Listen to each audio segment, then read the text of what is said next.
that we're making today, it is actually one of my first posts a blog, and I look at it very critically, and I can see how I have found my own style, my own language, and there is an evolution to what I have to say and what to demonstrate.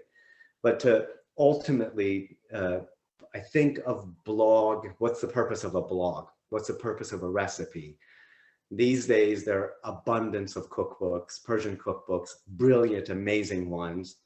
And there are a lot of blogs and recipes out there. You can Google a recipe. You don't, nobody needs my recipes. They can just Google it. But what I hope to add to just so that it's not just a recipe, is the story.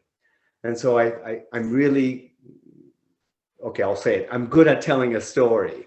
And so I thought what I can do is not just write the step-by-steps of the story, though those are absolutely important and significant, but also say why this story, what evokes within me, what nostalgia, what part of the culture it speaks to, what endearing memories I have from one specific aunt to another uncle that reminds me, or how old I was on the road to the Caspian Sea where we would have this cutlet sandwich and where we would stop. So I would add these elements, and I think that's been my style, and that's going to become my signature of telling a story around a dish. So that's...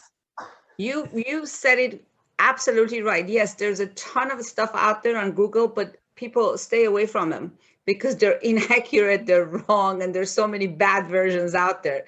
So not only do you say the story, but you're also accurate. So tell us about your testings, and how many times do you do a recipe before you can put it out there?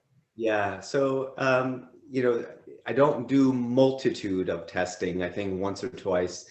For most dishes, I'll test it once or twice, partially because I've been cooking these, I've been trying these, I've been teaching these in various forms, using other people's recipes, and as when I teach the classes. And then I get to fine tune it. I'm like, yeah, that's a little too much water. Oh gosh, that amount of salt really is too much. So then I fine tune it. Most recipes once or twice, with the exception of, and I don't know what it was about this blessed cake yazdi. Like, I think I made it 6 or 7 batches because I kept trying a different recipe, and I ended up filling up this freezer with bags of half-eaten batches of cake yazdi, which, don't feel sorry for me. I ate it all.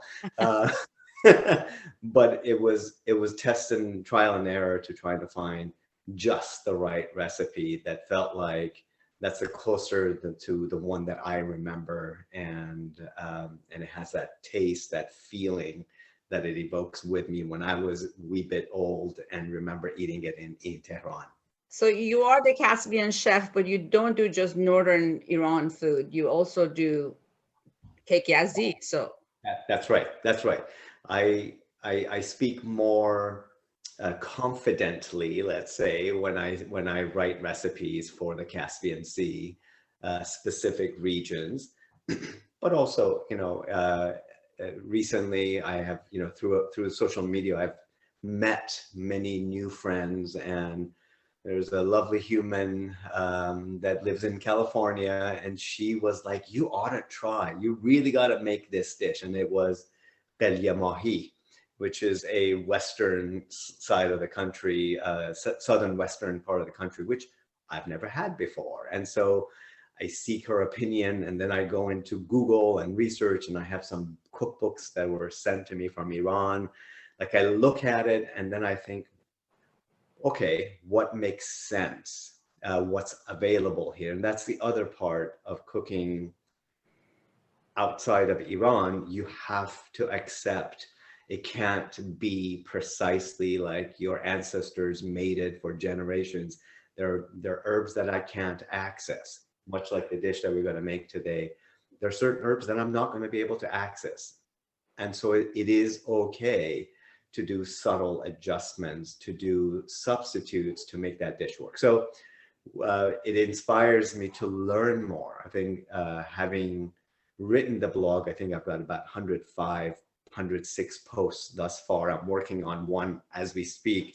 Well, not as we speak, but it's in a laptop ready to be published by tomorrow, probably.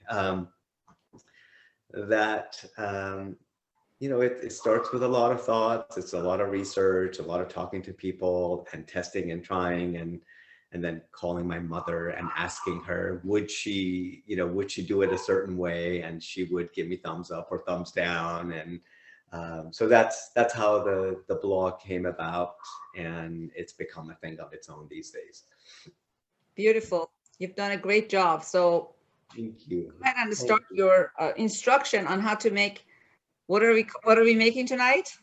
So tonight we're making a very specific dish from Caspian Sea region. That, you know, the Gilan province and Mazandaran province have many dishes that are similar.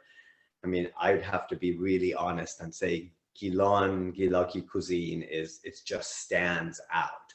My parents are from the Mazandaran province, so I accept that the Gilani food is superior, and I take such pride in my Mazandarani food. So the version that I'm making today is a Mazandarani style, English translation would be sour chicken, which Farsi morgatosh, which is a little bit close to ghormeh sabzi, but not quite. So there are subtle differences, and the texture, the color will be a little different. So that's one that we're making.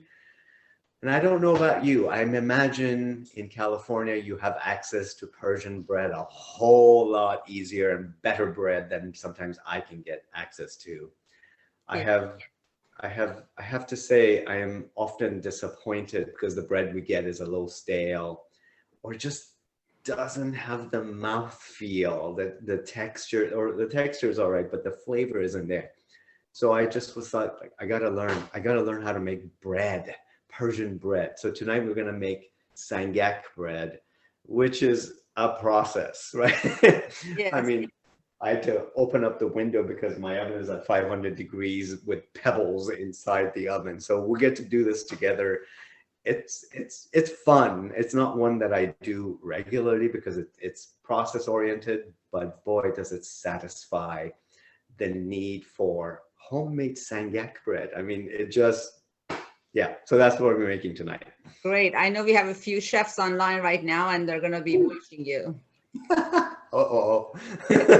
I'll be on my best behavior. Right. You'll be fine. We're so excited to watch you work. Oh, thank you. Thank you. I'm so excited to be here tonight with you guys. And if anyone misses anything, just remember we'll be recording, or we have been recording, and all this will be on our YouTube channel later. Beautiful. Beautiful. So, what should we do? Should I get started demonstrating, or should we talk some more? What makes sense? Go ahead and start demonstrating, and we'll interrupt you later. Perfect. So Persian food is not fast food, right? I mean, we have food that is done quicker, but certainly our stews, our khoresh takes time. And so I have done quite a few of the steps so that ultimately I get to show you how to assemble it.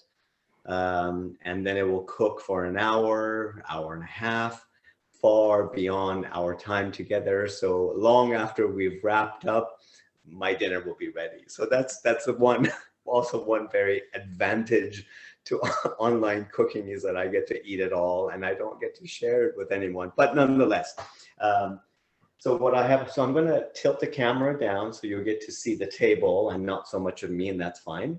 I'll tell you what I have done, and then I'll show you how I'm going to assemble it inside the pot. Great. So, beautiful. Do you get a good enough view of what's on my counter? Yes. Perfect. All right. So, morgatosh, or sour chicken, as I said, it's quite similar, not exactly, but quite similar to ghormeh sabzi in that you use herbs.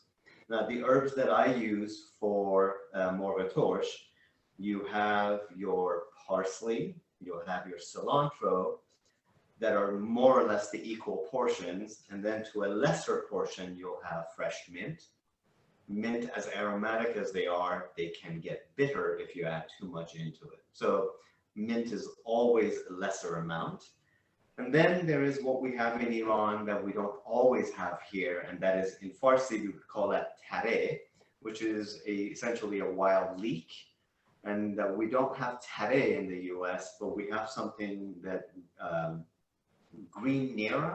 You'll actually find this at Asian markets, which is very similar to our Iranian wild leek.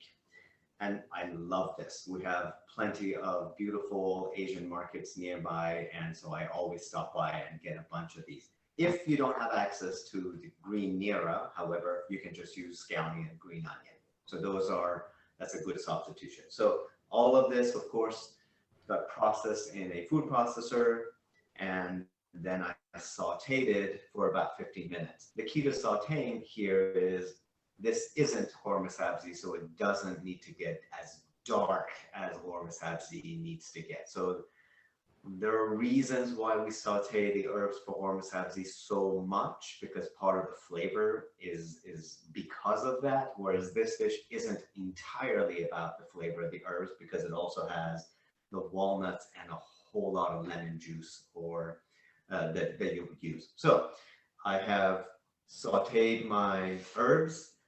I have also sauteed a batch of an onion that I have always add turmeric to it, which is a classic Persian treatment.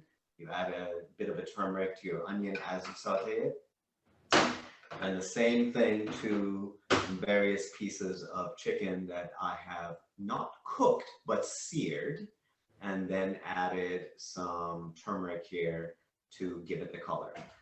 Now, if you're Iranian, you use turmeric. Maybe you know why you use it. Maybe you don't know why you use it. Maybe you do it habitually. What I always say and think about turmeric is, yes, it has a function, particularly for Iranians. We think, this is how I describe it to my non-Iranian students, that we as Iranians believe all animal food have a taste, or one might say an aftertaste, or a gaminess. Like if you're cooking venison, you would say that's a gamey meat. Iranians treat all meats with a level of gaminess that we kind of turn our noses a little bit at the taste or scent of a gaminess.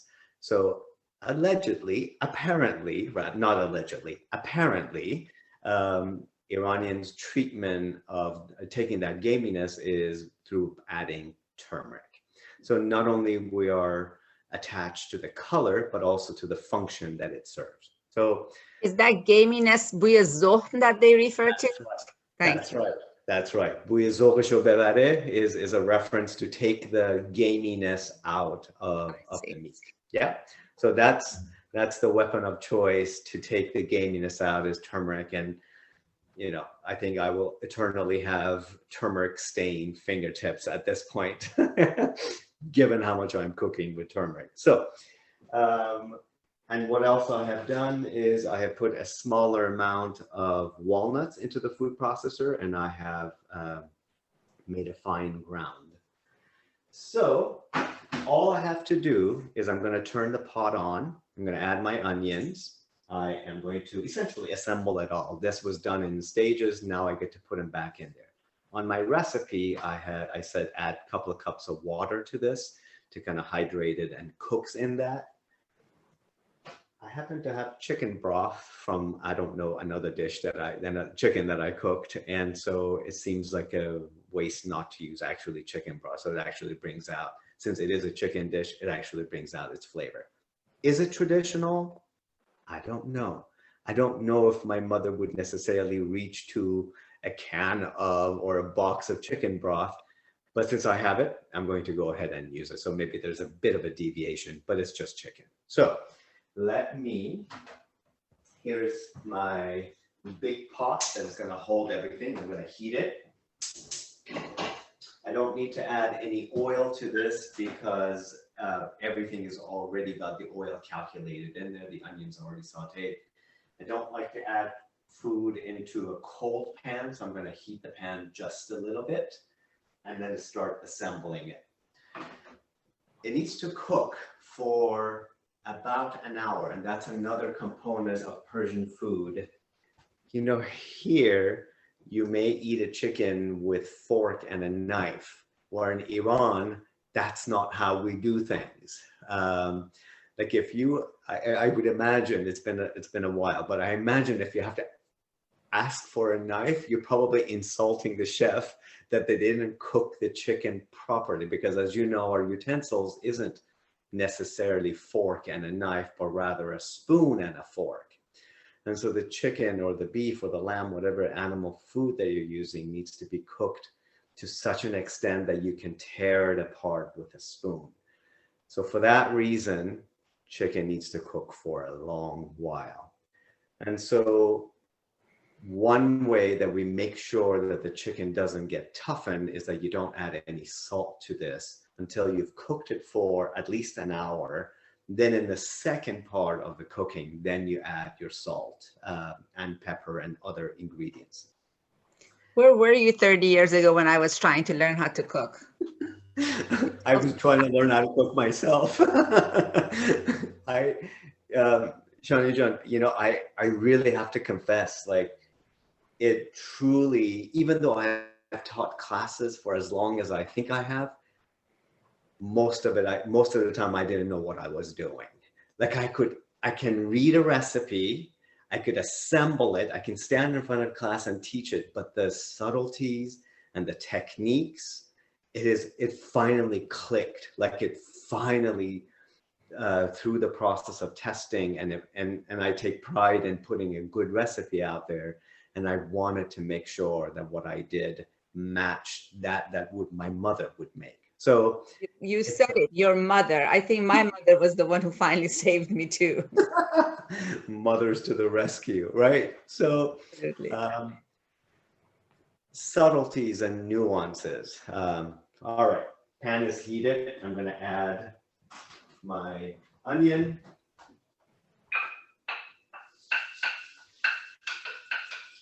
Okay. Oh, great. That's the sound. Like, I don't know if you can hear the sound or not, but that's kind of the sizzling sound that you want. All right. So it really is a matter of assembly. I'm going to add the herbs, and the walnuts need to also get sauteed so that the oil becomes more accessible when you heat it. And as we like to call in Persian cuisine, again, the oil needs to come to the surface or rise to the top. And one way we do that is that you actually do some kind of a treatment to the fat, and the walnut is a fat that you add into the dish. So this walnut needs to get sauteed a little bit as well, which I haven't done. So I'll add the herbs. And this, of course, was about this much fresh parsley, cilantro, a lot of it that got cooked down.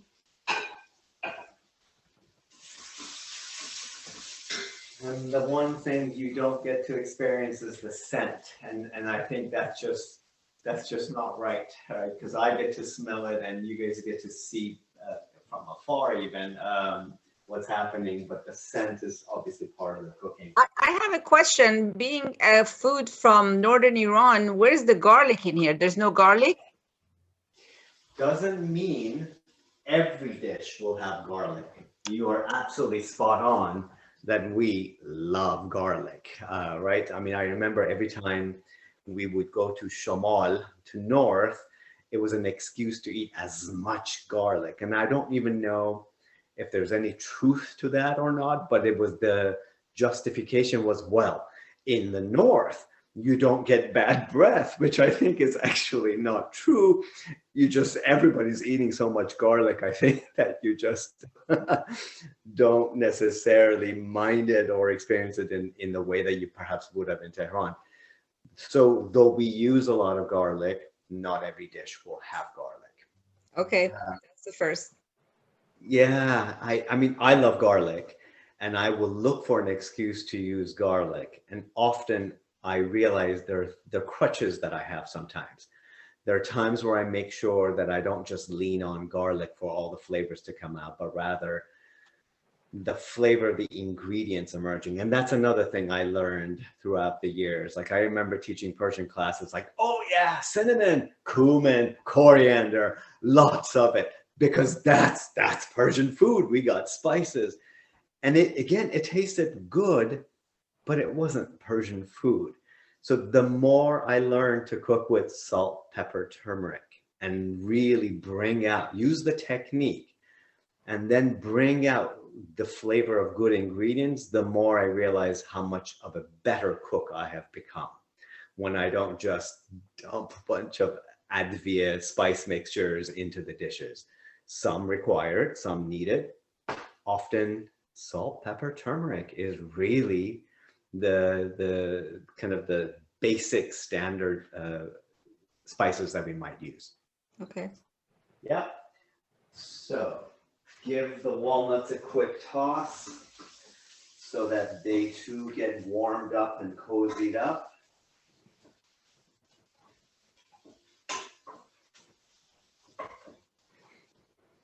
So this whole entire past year, we were on Instagram and TikTok watching recipes.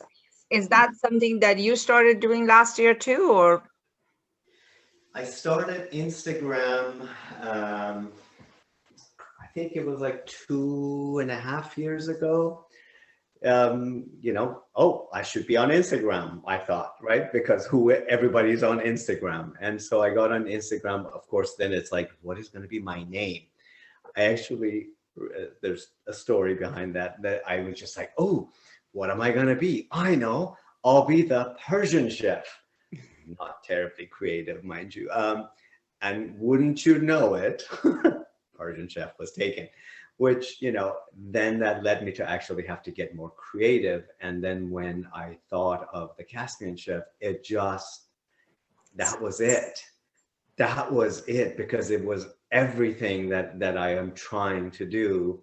And it is paying respect and due to where my parents come from, to all the vacations, all the times, families that I still continue to have in Babol and Saudi and all parts of Mazandaran province. And so I became a Caspian chef. But I have deleted the first few posts I had ever made on Instagram because today, based on the new standard that I've set for myself, I wouldn't want anyone. I was like, here's food, get a picture of it.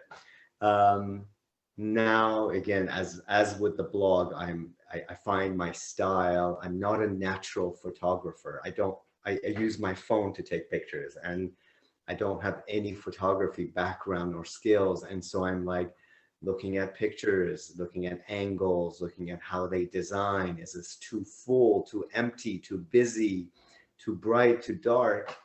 To find my own stamp and my own signature of it, where You put your finger on it by saying that you trashed the first few Instagram posts.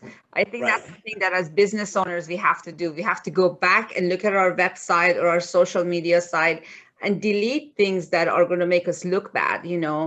It's okay Yes. that we found a new way of promoting ourselves, and get rid of the old and come up with the new. Absolutely. And even with the blog, I have, I take frequently, I remake a dish, not to rewrite the recipe. I got the recipe okay. I don't have a good picture of it. So lately, like even tonight, like I looked at the post that I have for this dish, and I'm like, oh, I took that. That's simple. That's good, but I can do better with it. So I'm hoping, depending on the lighting tonight, I try to use more natural light for photography, and so I may not happen tonight, but I was actually planning setting up the photo studio, which is just a table with a bunch of trinkets around it, to do another photo shoot so I can upgrade the post that I have.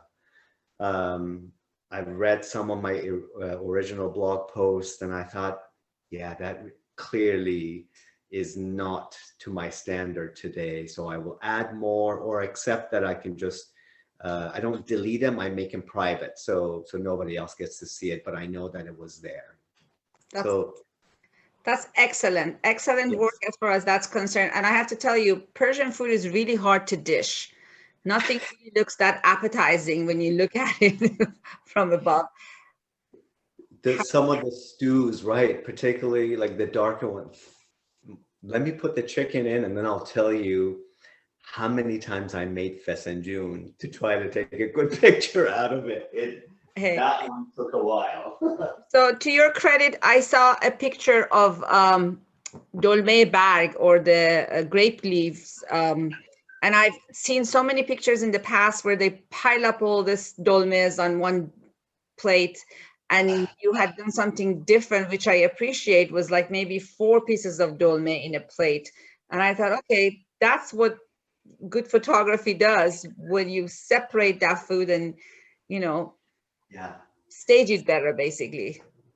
Absolutely. It's, again, there are times where part of my earlier work, I would fill out the platter. There would be a pile of rice and the chicken and the beef or the lamb. And my new approach is single serving. How can I make this dish more single serving so that it can be better presented?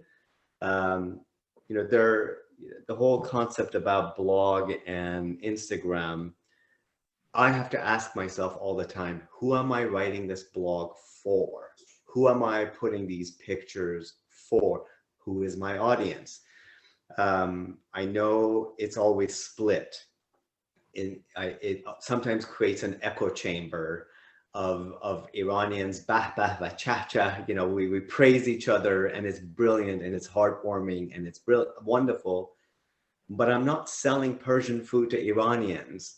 I'm wanting to use Persian food to remove barriers to those that don't know where we come from and who we are, and our food be something attractive and pleasant and doable for them. So that's always the approach that it's not that I'm not committed to my Iranian community, but my Iranian community already got a stack of books and recipes from mom, dad, aunt, uncle that they have.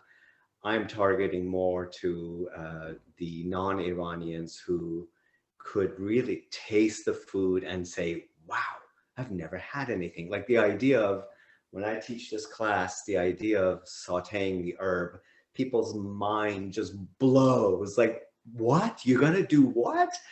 That's right. Something magical happens when you saute herbs, even though it seems such a crazy thing to do. It's such a different thing to do because herbs are fresh, herbs are healthy, herbs are good. But when you saute them, you add such depth of flavor to it that you wouldn't otherwise get by sprinkling parsley on top of a dish. So I think the new cuisine is getting there. I see people frying the basil to add to the dish. I think they're picking it up. So you just need to make sure that they know it comes from Iran. That's right. That's right. So there are elements of it, but to really show them why we do that.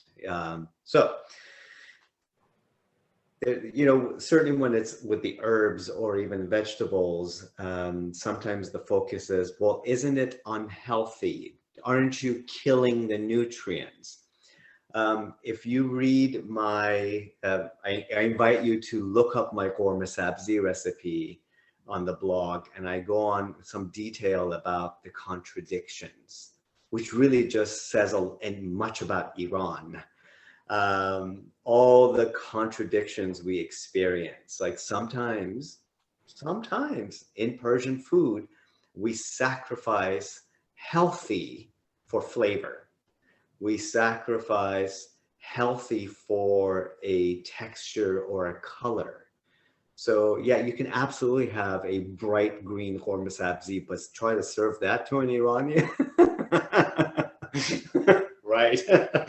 They'll chase after you with a frying pan.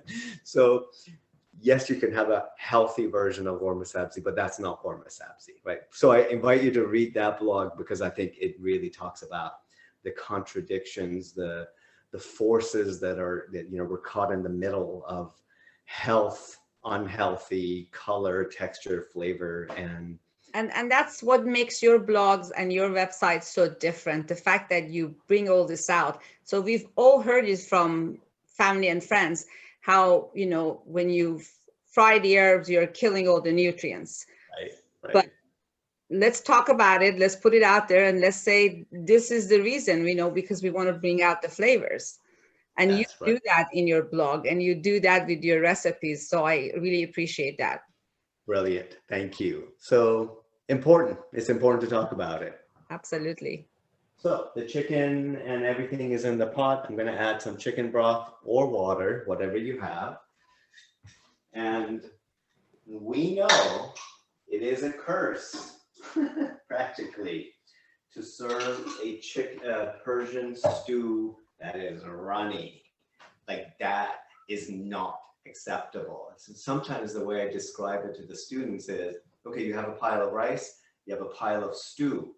Make sure your rice isn't floating in a body of liquid so that the stew will come and it will touch the rice, but it shouldn't take over. So that's I think has been one of the hardest thing writing a recipe and explaining it to students as to, you said 2 cups of water, but I have too much water. You said 2 cups of water, but I don't have enough water. I'm like, well, our dials are not the same. Your lid doesn't fit the right way. We have so many elements that you cannot control.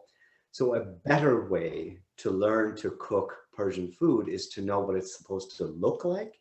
And so if you have too much water, well, you pull the lid back, you increase the flame the last 10 minutes of cooking. If you don't have enough liquid, even though you did everything right and you followed the recipe, maybe your flame was a little higher. So just go ahead and add a little water and it's going to be okay. I think having the permission to deviate from the recipe because it said 2 cups of water is okay, but that's one that not everybody allows themselves, or they sometimes look at the recipe. Well, the recipe doesn't work. So because the lid, did you put the lid on that pot right now? Does it stay on, or is this going to be simmering by itself? No. I will add I just added the chicken broth. I'm going to bring the flame high, put the lid on. You always cook with the lid. Okay. And it's going to cook for a good hour before I add my lemon juice and salt and pepper. And then it cooks for another half hour till everything comes together. 15 minutes before it's finished cooking, I'm going to evaluate.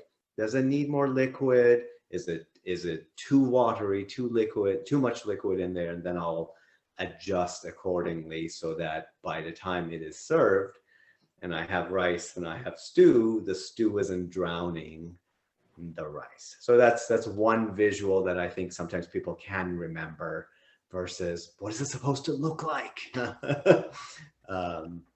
Perfect. So, yeah. So let me put the lid on.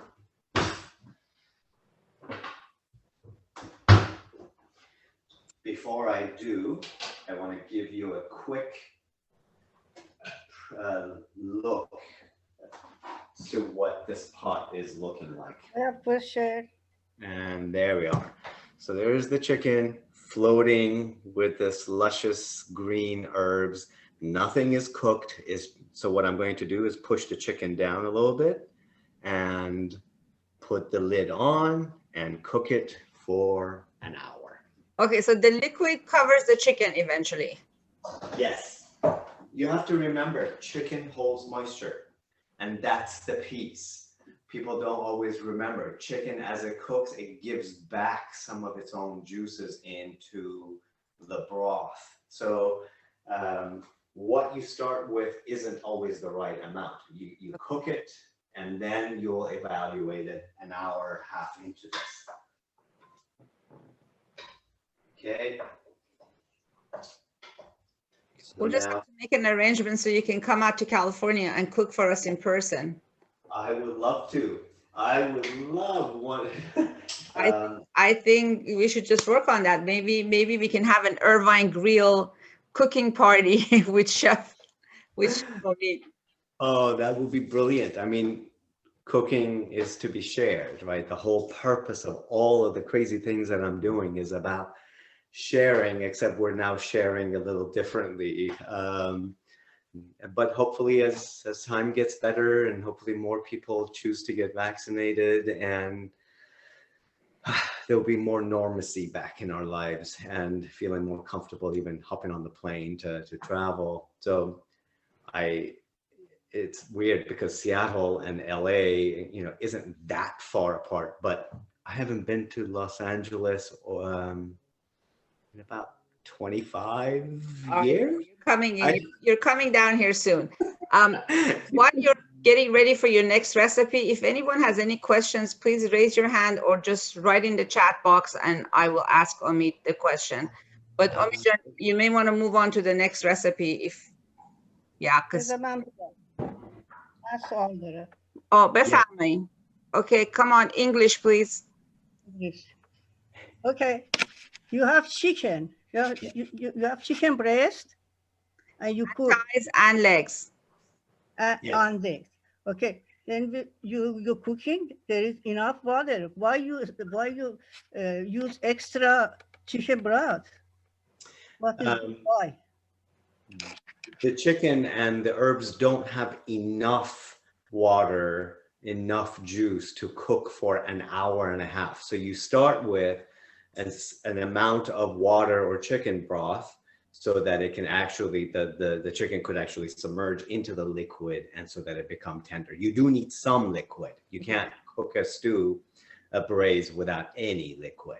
And also remember that there are ground walnuts in here that will soak up some of this. And walnuts, as they cook, they plump up and they open up because they've also soaked up some of the liquid. So you do need some liquid for the braise or the stew, whatever term you use to call or khoresh in Farsi. Thank you. Thank you, Matt. Perfect. So is it fair to assume no one has been crazy enough to go out and make sangak bread in their oven at home?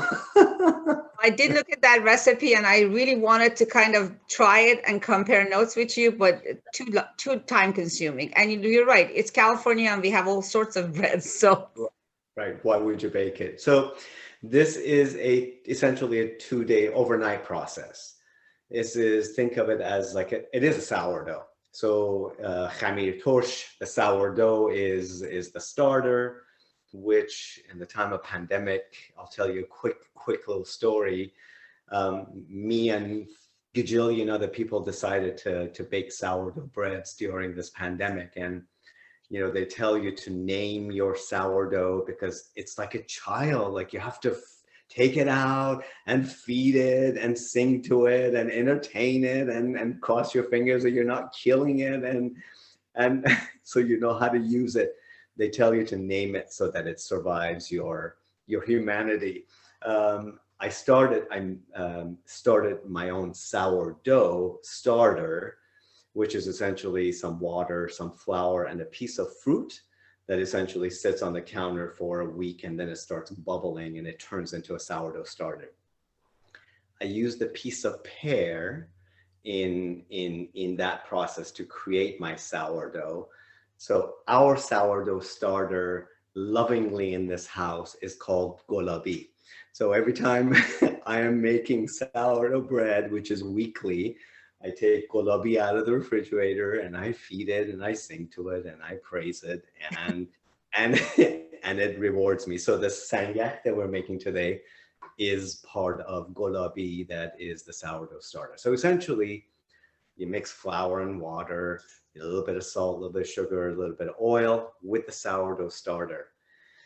This is not a kneading process. This is what they call an autolyse, which essentially means the flour gets to saturate with just a little bit of water and you do stretching. So for about 2 hours, every half hour, you take the ball of dough and you stretch it and you fold it, you stretch it, fold it 4 times, and you let it rest. And then you do this process again. That's how I make sourdough bread. That's how I also make sangak bread. So let me show you. This is mostly whole wheat. Sangak bread is whole wheat. It has some all-purpose flour, but essentially it's mostly whole wheat flour. So this is one recipe which creates 2 reasonably small batch of sangak bread. As yummy as it is, it doesn't get better with, I think that's the case with most bread. It doesn't get better as it sits. As a matter of fact, if you eat it fresh, that's obviously the best. The next day, the texture is just a little different. It doesn't hold so well. So as with most bread, don't put it in the refrigerator. If you, for whatever reason, if you have extra, keep it, put it in an airtight bag, put it in the freezer. Then when you thaw it out, put it in a toaster oven or in a regular oven, however way you want to heat it. And then it just kind of rejuvenates and it gets more flavorful and aromatic. So that small amount of sangak bread, I typically make like triple amount of the batch because we'll eat it rather fast. Because it gets yummy. So sangak, as the name might implies, is cooked on pebbles. Now in Iran, of course, in bakeries, they're equipped with ovens that are lined with these beautiful pebbles that are often sprayed with a layer of fat so that the bread doesn't stick as much to the pebbles. I don't have sheep fat laying around, and I'm not going to get a little canola oil spray because it's just going to burn. So what is going to happen when you lay out the bread on the pebbles and you take it out, some will stick. It's inevitable. You didn't ruin it. You didn't like screwed it up by any means. Just put it aside. When the pebbles are no longer burning hot, you can easily remove them. 95% of them, you easily remove them. 5% are pesky and you try to remove them and you actually tear parts of the bread. Sometimes cooking is about acceptance of the things you cannot control. And making sangak bread on Home Depot gravel pebble purchased is kind of the reality of how it's going to work. First batches of sangak that I made, I used larger pebbles thinking it would be easier to dislodge them. It actually turned out to be contrary because there's more surface area on the larger pebbles. The dough actually stuck to it more. So then I released those pebbles into the yard and went to Home Depot, got another batch of pebbles, bless Home Depot, got a batch of smaller pebbles, and now when they stick, it's actually easier to dislodge. And back in Iran, the pebbles are actually pea gravel, they're small. Yes, absolutely. And that there is that sheep fat treatment that helps it. Again, it's not, I mean, don't think that like fat. I'm not familiar with that. What is that? It is just a layer of fat that is kind of wax-like that they sprinkle, splash, something to make sure that they don't stick. And even that, I remember bringing sangak bread home as a kid, and there will still be some pebbles. It's unavoidable. It's just, it makes it a little easier without it. Okay. Yeah. So pebbles are in the oven. You know, when I posted this, everybody's like concerned. Oh my God, what if the pebbles explode? I knock on wood, I haven't had a pebble explode, but on the blog I actually talked about, and you can read about it, like I put to test it. So I put them on a tray, laid them flat, put another tray on top of it, put it in like as high of an oven that you can get it in there, and it baked for like 45 minutes to make sure, did I hear a sound of explosion anywhere, so that it doesn't explode externally, but rather the tray on top catches it. Knock on wood, thus far I've had no issue with it, but that's a concern some people have. So rule it out, test it out, and they should be all right. Awesome. Yeah. So it's a little, it's a little bit strange process. Like you need to work with wet hands. I put a tutorial video on the Sangak bread post so that you get to see me try to do it, and you, in the future you want to revisit it, you know how to do it. So essentially what I'm going to do, you need to work with wet hands because this dough is very sticky. You can't, this is not a regular bread dough. This is a Sangak dough. It tends to be very sticky. So what I'm going to do is take these off of this platter, and I'm going to put a thin layer, just a small amount of water on this tray, not too much. You're not drowning, you're not hydrating, but you're putting a little bit of a barrier so that it doesn't stick to the platter. And then with damp hands, you're going to press it so that you can get a shape of a mini Sangak, which is kind of like a triangle, kind of. And then I'll take out the hot pebbles out of the oven, bring it on this counter. And so what you're going to do is help and encourage, put one tip of it down on the hot pebbles, avoid touching the hot pebbles, and encourage it and slide this back so that the bread just gets panned out and spread out on the pebbles, and then quickly get into the oven. Depending on the size and the accuracy of your oven temperature, we're cooking at about 500 degrees. It cooks for about 8 to 10 minutes, depending on also your level of doneness. Perfect. Yeah. And your recipe, again, I followed the recipe. I read it. I dreaded doing it because it was so specific and told me exactly how long it's going to take. So yes, please. I put a link for the Sangak recipe in our newsletter, and you can always go to his website. He does have a great index of recipes that you can click on. Like I said, his website is amazing. It's one of the better websites that I've seen among our Iranian business owners. So my hat's off to you. Gita has a question. Gita, Yeah. Oh, sorry, I muted you. Unmute. Unmute. I muted you. Okay. Can you hear me now? Yes. Yeah. Since last year, I'm making bread, and I do use yeast, and I use French bread. I was wondering, you didn't mention any about instant yeast. Yeah. So these are the Sangak bread specifically is not a yeasted bread. It is a sourdough bread. So, you know, when you taste Sangak, it has a sourdoughy taste because it's a sourdough. You do need a sourdough starter to give Sangak that its signature, slightly sour taste. You can try it, but again, it's regular yeast will make it rise, and it'll be beautiful and it'll be absolutely flavorful. It just won't have that right signature. So that's why for Sangak, you gotta have a version of what I'm calling golabi. I'll show golabi to you in just a second. Okay, thank you. Yes, so you do need that sourdough starter. Any other questions? Yes. Yes, Gandalf John. Unmute yourself. Yeah, I have a question. When you make your oven hot, like 500 degrees, can you put it on broil when you make the pebble hot enough? Can you put it on broil and do the paste instead of cook? Yeah, if under a broiler, you would absolutely burn the bread.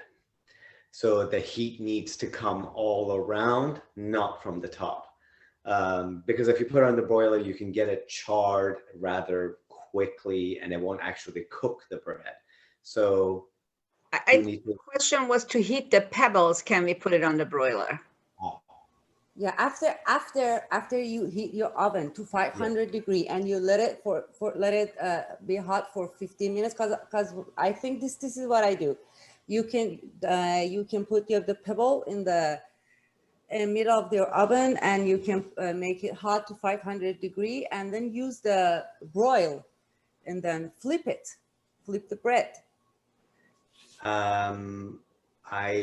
given how much the pebbles stick to, taking it out and flipping it, it just seems a little too cumbersome. I think it would actually be easier if the heat encompassed the bread and wasn't top down, and that it cooked in one round, 8 minutes in just laying flat, and just avoiding the broiler. You can absolutely use the broiler to heat the pebbles, but to actually cook the bread, I'd still say you're probably better off if you just kept the bread on the lower middle rack somewhere and maintain the 500 degrees for 8 to 10 minutes where the bread is going to cook.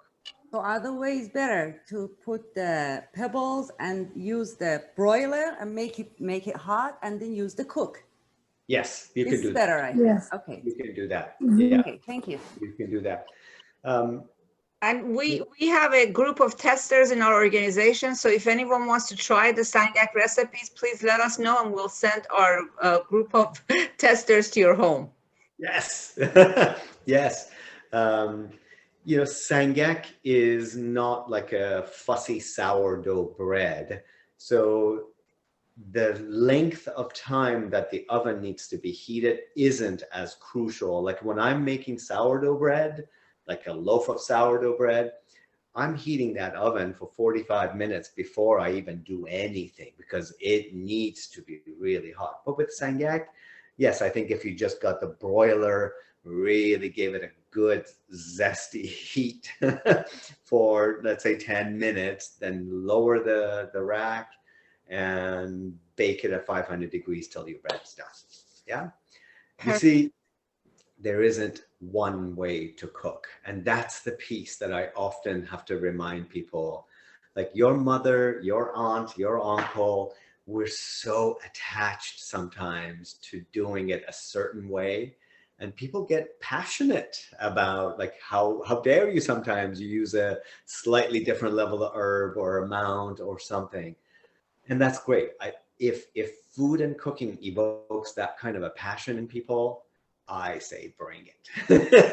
I love people getting absolutely passionate, adamant, telling me, teaching me, criticizing me, because it creates a conversation. And that is why I do the crazy things that I do, because I think when we don't talk, we continue to fear each other. We have many difficult conversations to have, and without some kind of a relationship, we won't have them. And if the amount of herbs that I use evokes that kind of a passion in you, then I've done my work. So thank you, Chef Omid. We usually have 1 hour sessions. I know you were going to show us the gulabi starter. If you want to do that right now, so we can wrap it up. And if anyone has a question, this is it. We're going to be wrapping it up soon. Peek into gulabi. Do you see the bubbly gulabi? So there's an actual piece of gulabi with the skin and the whole thing in there? No. That was just how to start it. So once you got it started, all this is flour and water. Okay. That the gulabi is just celebrated her 14th month on this planet. Wow.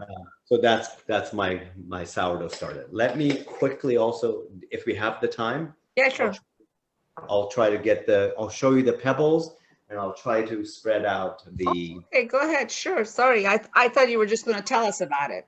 Oh, well, if we have the time, I can quickly show you. Please. All right. Gita and Gandam are planning to invite our testers over very soon. Oh, yes. For their version of Sangak. Perfect. So, wet hands. I've been making bread almost every 2 weeks. Oh. For Gita June. And also I do it now with the whole wheat, but I like it with just the regular flour.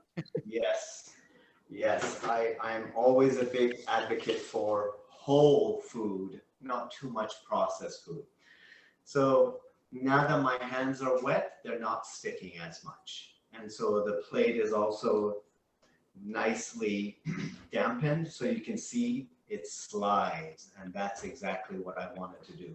So keep your hands wet, and you're going to spread this and make it kind of sort of look like a pointed top and a widened bottom, so that it maybe evokes feelings that you actually went to Nunvai in Tehran or wherever part of Iran and you bought sangak bread. So that is essentially the shape of the sangak. Now there is, on sangak, you can sprinkle a couple of things. I have a mixture of sesame seed and nigella seed, which are both pretty traditional. So you get to sprinkle that. I particularly like nigella because it really has a good flavor. And to give you a bit of a close-up, that's what the sangak bread is going to look like. Now, let me carefully bring out the hot pebbles, my Home Depot hot pebbles. There they are.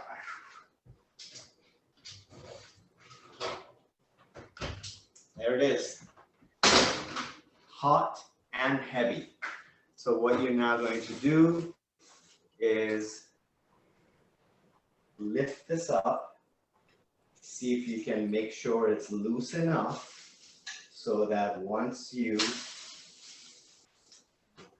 slide it down, it looks like I could use just a touch more water here. There we go.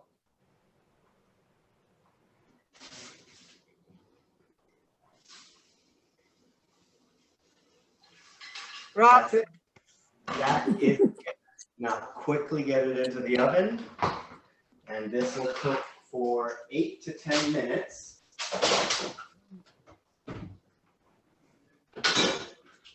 could you have put both of those breads into one tray? Depending on the size that I had it, probably not. If I had a bigger tray, Okay. yeah. You can cut it smaller so you can actually put 2 in there. So it really just depends on the size of it. Okay. But that amount, given that it's not always easy to just slide it out, they could touch each other, they could get entangled. And so not to say that I'm a perfectionist about it, but I'm definitely not wanting my sangak bread ruined with overlap and getting clumped up. Okay. So I'll be there 8 minutes. Khoresh, the stew, will cook for probably another 30-40 minutes before I add the lemon juice. The name of this dish is sour chicken. So here I'm using lemon juice. If I was in Bobol, by the Caspian Sea, anybody have a guess what else I could use or what I would use instead? Pomegranate paste. Abagure, which is the Pomegranate? sour grape. Pomegranate paste. Ooh, Yeah. not pomegranate. You could definitely use gure, but what's most traditional, I think, Shani John, you named it. Right, it's the Seville orange, the bitter orange. Because, you know, if you've been to Bobol or to Shomal, you know the abundance of Seville orange. Which word for orange? Seville orange or bitter orange. So you guys should have access to that in California all the time, I would imagine. Yes. Yes. Actually have trees in their backyards. Oh, what I wouldn't give to go plucking. So that's what you would do. Yes, Mariam John, was that a hand? Yeah. No, I just wanted to say, as we're wrapping up, I just wanted to say you're very engaging, and the fact that, you know, I really appreciate that you're using your cooking skills to bridge the gap between like different cultures. But there's also a subset of the younger generation. Like I have a 22-year-old, and I think they are sort of Persian, but sort of one step not Persian. And so I think you're a great person to sort of bridge that gap as well and introduce them in a way to Persian cooking in a way that they would appreciate, which is, you know, not having that mound of rice and, you know, a little bit maybe more healthy, and also with the stories and everything. I think it would be fabulous. I think it's sort of a dual approach, both to the, you know, people who are completely outside of our culture, but also to the younger generation of our culture. Thank you. This really is, I tell you that, you know, I have my full-time job. Like I have my private practice and that's what I do all day long. And then I come home like this tonight I'm teaching, tomorrow I'm teaching, Saturday I'm teaching. So I keep myself busy. It is at times exhaustive and tiring, but you know, there's something that fuels you. There is something that certainly moves me to do this work because I get fed. And what you said is so powerful and profound and absolutely part of we have such a rich and beautiful culture and cuisine that isn't necessarily getting the validation and the accolades that it absolutely deserves. So to the extent that I can do as a person, what I can do, and if I can now join, I mean, to be here on Zoom with you lovely folks in California, like this is precisely what I had hoped and set out to do, and it just feels absolutely brilliant. Well, we elect you the ambassador of the Persian cuisine, and you make a great ambassador. Ambassador seems like a really lofty title. Make ambassadors very easy in the shaker world. So we have everybody comes in as an ambassador, so don't take it as an honor. No, I actually meant it in a higher level, but that's I know.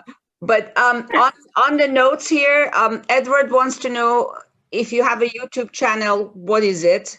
He also asked about your website, which I gave, the caspianchef.com is the website. Do you have a YouTube channel under the same name? I do, and there's one lonely video. But you do have an Instagram under the Caspian Chef. Absolutely. Caspian Chef. Just try.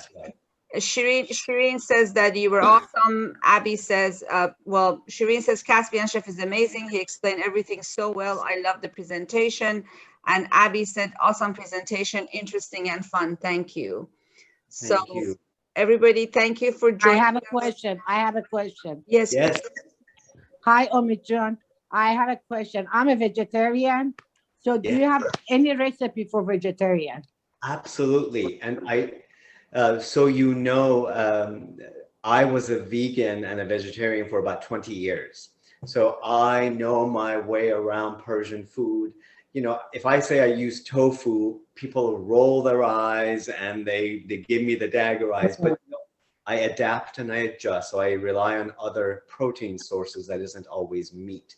Though I do eat meat these days, I always try to offer alternatives, suggestions, recommendations for taking these dishes that are sometimes meat driven or meat based to adapt them such that they can be a healthier alternatives and also vegetarian. So yes, absolutely. Right. Thank you.